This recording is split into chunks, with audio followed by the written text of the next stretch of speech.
In the previous tutorial, we took a look at adding automated tests to our React application, and those tests led us to think that we had designed something a little bit wrong. So in this tutorial, we're going to refactor our design of our ChordEditor component using state and props.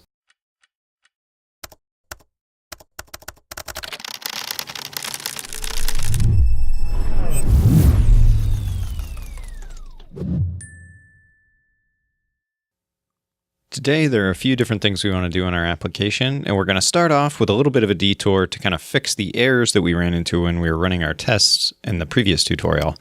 And if you remember, we installed Enzyme to handle some of the assertions that we were going to be making and interacting with React components from within our tests, and we follow the directions right here. Unfortunately, these are not accurate for the version of React that we are running. We are running on React 15.5 and above. And it turns out, if you go to the Enzyme README, you can actually see that if you're working with less than 15.5, you add these things. And if you're working with greater than 15.5, you install something other than this React add-on test utils. So we're going to fix this first. And then the rest of the tutorial is going to be dedicated to learning about the difference between state and props and kind of when you should use either of them. And then we're going to refactor the ChordEditor to use props and be a more dynamic component. So back in our terminal, if you remember, we switched to using Yarn because NPM was also giving us some trouble. So we're going to use Yarn to do all of the manipulation of our packages that we need. And we're actually going to upgrade our dependencies in the meantime. So first thing we're going to do is we're going to use Yarn remove react -addons -test -utils, and this will remove it from the package.json for us. So if we take a look at git status now, we should see that the package.json was changed. Next, we're going to upgrade, and we're actually going to upgrade everything. So we're going to upgrade ChordSheet.js, we're going to upgrade React, React-DOM, and React-scripts. It's important to have an S on there. There's actually a package that is just react-script. So let's take a look at our package.json now. We'll do git diff package.json. So everything has been bumped up. ChordSheet.js is significantly higher. And then you'll see everything else we're running on 15.6.1. And then we've bumped this up just a little bit. So now we get to add one more thing to this. And we're going to use yarn, yarn add react test renderer. And then you give this a -- dev flag to make sure it saves it as a dev dependency and not as a standard dependency. So one last check of the package.json. Everything looks good. And now if we run ci true npm test, our tests run and we have no warnings or errors. So we're good with our test suite and everything is up to date. So the meat of this tutorial is going to be refactoring our ChordEditor because of the awkwardness we kind of felt when we were writing our tests. So if we look at ChordEditor again, this value and the state here is a little bit interesting because if you look at the tests, what we had to do is this first test that renders chord output, we had all this expected output, but we never passed anything in. And that was okay, right? Like, I guess having a default's fine, but then when we wanted it to render something else, we had to manually set the state after it was already created instead of just being able to pass in what we wanted it to render. So what I want to take a look at today is I want to adjust this. So we're actually going to get rid of this test. And then we're going to use this one down here. And what we really want is we want to change how ChordEditor works to be the way that we kind of want it to work. So state is internal to a component, right? State is not something that we can very easily get out of the component, and it's not something that we can really pass into the component. When you're passing something in, you want to be able to use props. And so the good way to think about it is if it's something that like can solely exist inside of your component, then make it state. If it's something that you would likely want to inject into your component, then make it a prop. In our case, this ChordEditor thing, the reason that this feels a little bit weird is If we want to swap out a song, if we want to have a completely different chord chart in there, there's currently no way for us to do that other than having the person wipe away what they have and type up something entirely new. And that's not ideal. Ideally, we would want to have a user have a list of songs that they've already prepared or that they want to work with. They can select those, and when they select it, it'll substitute those contents into the chord editor. So that's the work we're doing today, is we're getting our chord editor up to speed so that we can swap out songs easily. And then we're going to learn a little bit more about how to structure the state of our application. So let's change our test. We can use tests in order to show what we want our components to look like when they're in use. And that's a good use case for them. I like to use tests as documentation as a form of that. So like a lot of times when I join a new project, I take a look at the test to see how the code in the application works, how the people who wrote the code think about design of the code. So we're going to say that the chord editor is going to take a song prop, and this is going to be a hash. So if you remember, we can use single square brackets, and then inside of there we can, or squiggly brackets, sorry. And then inside of there, we're essentially executing JavaScript code. So in this case, we want to pass in a hash. So it's going to have a chord pro key, and then this is going to be the string. So in our case, we had a B, this was new, and then we had an A minor, and then this said lyrics, right? So yeah. So we've got that. And that's all we need right there. And then the other thing we want, which we haven't gotten to yet, but we'll get to in a second, is we want to be able to pass in something to actually update the song that is currently being worked on. So in this case, it'll have something else going here. So this would be some sort of function, you know. We can actually leave this off right now. It's not going to cause any problems. So we'll leave that off, and we'll write another test in a moment to kind of show that final version. So now we're going to get rid of this set state. And then just to be thorough with this, we're going to come up here and we're going to fix these two because they're going to need some sort of song. And it doesn't really need to be anything specific. So we'll just actually pass in an empty string. That'll work just fine.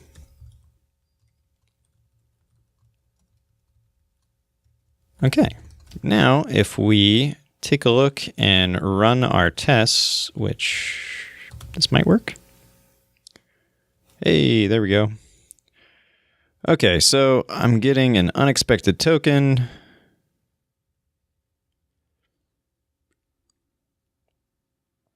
And it only ran one test, so that's a little weird, but that's actually because of how this is being run. So I'm going to remap some stuff like I did last week. So CI true, npm test. I'll let it run that. This will go off and say that it failed. We had 1 failed, 3 passed. So this, you'll see that there are test suites. It said 1 failed suite, 1 passed suite. And the one that passed was the app test up here, and the failed suite was from our chord editor, and we had one that failed. So this was our more complicated one, which makes sense that it would fail because it's not actually being handled just yet. So now if we go back over to our chord editor, what we can do is everywhere we're using this.state. So let's take a look at what we've got. We have this.state.value. Everywhere we call this, what we really want to do is instead, so we'll replace this.state.value with this.props.song.chordPro. And that works out just fine. And then since we're now passing stuff in instead of just having a default that's there, we're going to get rid of this default value bit, and we're going to just set it to be the value. So let's change those, and then we can actually get rid of this state entirely up here. So we'll comment that out, save it, and run our test. Whoa, something went wrong. Unfortunately, I can't run that particular test from inside of here. So we're going to quit out. And we're going to export CI as true, npm test, so we can see this full backtrace. Cannot read property chord pro of undefined. Okay, that actually makes sense. So if we pop back in here and we take a look at our chord editor test, I'm going to guess that I messed something up here. Actually, if we rerun that, I think this failure is from our app test, not our chord editor test. Yeah, so our chord editor passed. So we're back to passing with our chord editor, and this is the app test that just says it doesn't crash, and it is crashing because we're expecting there to be a song that is passed in, and there isn't. So we can fix that in a second, but right now we're going to keep on. Well, no, we'll fix it now. So in here for our chord editor, we need to pass something in. So this is actually where we can say chord pro, and then type your lyrics here. We'll just do this for now. Now, if we run our tests,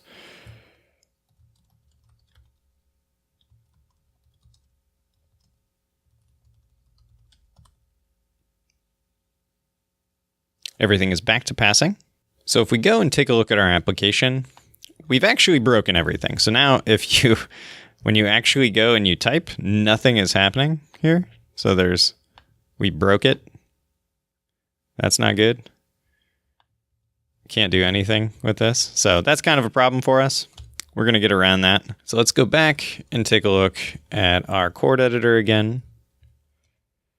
And then what's really going on is this state thing. Obviously, we can get rid of that. And actually, while we're here, I'm just going to clean some stuff up. Make this a little easier for us. I'm so used to kind of making JavaScript small myself that I forget that it's more efficient for me as a programmer to have these on separate lines for using breakpoints and stuff. So that's a fun fact for you. But so what's actually happening here is we're saying on change, we want to set this set state, right? But we're setting state, but that doesn't do anything. And yeah, that kind of leaves us in a weird spot. So handle change is going to stay. It's going to be something that we're going to have, but it's not going to work the same way. And this is the issue that we're going to run into. So let's save this. We'll go over and we will test drive this also. So let's copy this test, put it down here, and then we will say it calls update song when the text area changes. So this is what's going to happen. And I mentioned this, a little bit before, but when somebody changes the text area, we want it to update the song. And this song is going to be something that we're passing in, right? So we'll be essentially updating state at a higher level. So we can test this by creating a variable and then creating a function that then goes and sets that to whatever was passed in.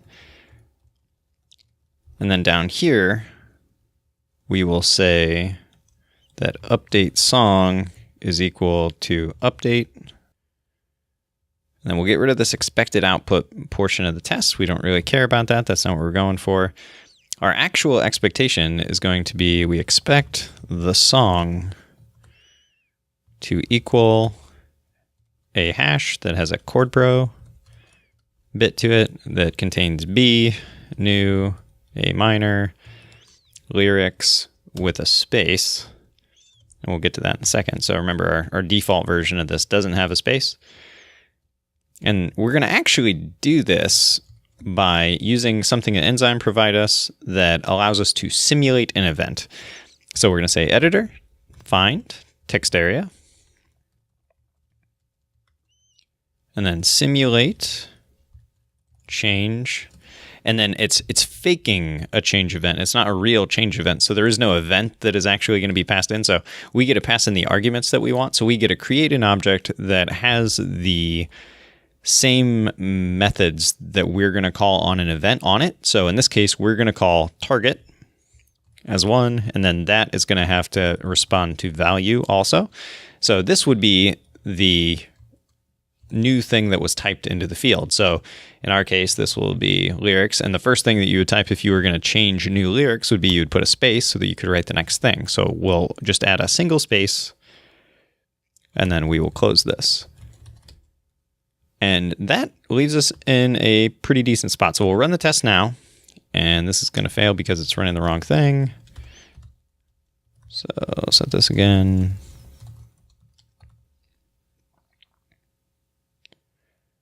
Okay, and it got two different things. So Chord Pro was what it expected. It expected to see the real song, got nothing, and that's because we didn't implement anything yet. So if we come back over here, we're going to change our handle change event we're going to separate something out. We're going to say this is the Chord Pro. It's going to be event.target.value.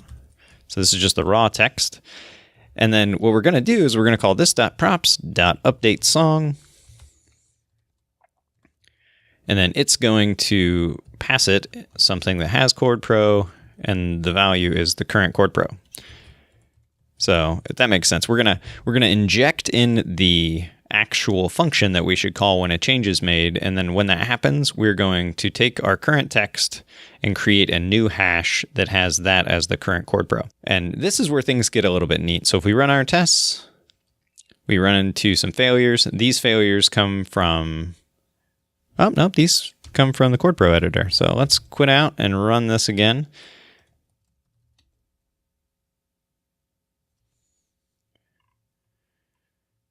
Event is not defined. Oh, whoops. I typed the wrong thing. Chord editor. So we used E before, so I'm gonna change this to event. I like using real words. Now if we quit out of this and we run npm test again, everything is passing. So that's fine. Everything is technically passing, but if we go back over here and we reload our page and we make a change, we're actually going to blow it up because we're calling the missing update song. So our particular component requires that these prompts be passed along. Otherwise, it's not going to work. So in this case, we need to go to app, and we're going to have to add some things. So previously, we were just passing in the song, but what we're going to do now is we're going to set up our constructor. Oops. And we've done this before, so you got to call super. And then we're going to bind a function so we can pass it along easily. It's going to be called update song. So that'll be this.updateSong.bind this. And then the last thing we're going to do is we're going to set up our initial state. And this is the initial state of our entire application. It's going to have a single song that is going to have Chord Pro of type lyrics here. And we'll close that off. So now we need to create our update song function. It's going to be update song takes a song. And in here, we'll just do this dot set state song equals song. And we should be good to go. So we'll come down here, and instead of passing in a hash, we will pass in this dot state dot song. And then we will pass along, for the update song prop that it expects, we will pass along this dot update song. And that will just bind it to our particular implementation. So if we save this now, we have everything that we expect. We expect an update song that takes a song and can handle itself and goes from there. So if we save, and our npm test should still pass. Everything passes. That's cool. Come over, refresh the page. Let's see if we can get it to do something. There you go. So now we have it editing. And the interesting thing here is what's actually happening behind the scenes. And if we take a look at our React tools, is whenever you change the song that we have here, so if we go in and we manually edit these lyrics by adding some stuff here, it re-renders everything that relies on that particular piece of state. So in that case, it re-renders our Chord Pro portion here. And so that means every time we modify this, we're actually re-rendering this whole thing. But React does some smart things to handle this, so it's really just the data is kind of flowing back down, and that's not something we should really worry about. Eventually, if you have a very big React app, you might want to be worried about the performance concerns of this, but there's a lot of computer science that went into React, so we get a lot of benefits, even though it seems unintuitive that you would want to kind of diff this entire tree. But this puts us in a good spot. So we've refactored our ChordEditor to utilize props almost entirely, and then we pushed our state a little higher so that the state can be injected. We kind of have like our full application state is at a high level, and then we inject the pieces that we need into our lower level. And that gets us to the point where we can start thinking about how we're going to take the state that we have in our application and move it into a backend like a database, and how we can get to the point of having users who can then sign in and then have their own collection of songs and edit those songs as they choose. So this gets us well on our way of being able to use our ChordEditor component in a much more useful way. I hope that you enjoyed this tutorial. If you did, be sure to leave a comment down below telling me why you liked it and what you're going to do with this knowledge. Be sure to subscribe to the channel so you can get more of these tutorials each week. And also don't forget to join us on Patreon, Facebook, Slack, so you can keep the chat going, and on Twitter. But as always, have a nice week.